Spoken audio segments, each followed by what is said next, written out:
Jordanian fighter jets struck Islamic State targets for a third straight day Saturday, as the militants claimed that a Jordanian airstrike killed an American hostage remained unconfirmed.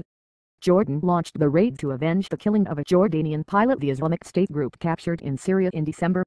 The United Arab Emirates said Saturday that it ordered a squadron of F-16 fighter planes to Jordan to help with the airstrikes. State news agency WAM carried the announcement. Both Jordan and the UAE are members of the U.S.-led coalition attacking the militants in their captured territory in Iraq and Syria. Coalition airstrikes also continued Saturday, as the fate of the American aid worker being held by Islamic State remained unknown. Kayla Mueller's family released a statement Friday, saying they remained hopeful she still is alive. Carl and Marsha Mueller asked the captors of their 26-year-old daughter to respond to us privately. Their response came after the White House on Friday said it had seen no evidence to corroborate the militants' claim of her death. Skepticism over the claim comes after Jordanian authorities said fighter pilot Muhammad al-Qasisbeh was killed in early January, a month before the Islamic State released a video showing his death. Mueller is the last remaining United States hostage known to be in the hands of the Islamic State group. 3 other Americans held by the militants were beheaded.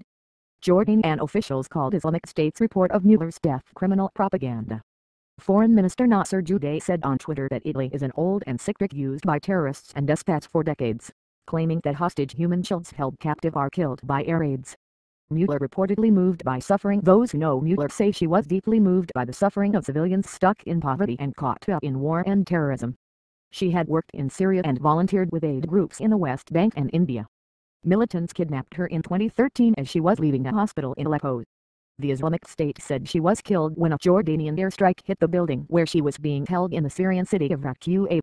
Meanwhile, Jordan's King Abdullah has vowed an earth-shaking, open-ended response to Qasisbeh's killing. An Islamic State video posted online Tuesday showed the pilot locked in a cage, soaked with gasoline and burned alive while armed fighters watched. A demonstration in Amman. Thousands of people flooded the streets of Amman Friday in support of Qasisbeh. The demonstrators marched through the Jordanian capital after Friday prayers, waving flags and chanting slogans against the militants.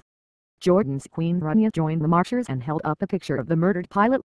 Jordan said its recent airstrikes against Islamic State targets are only the beginning of its retaliation for the killing.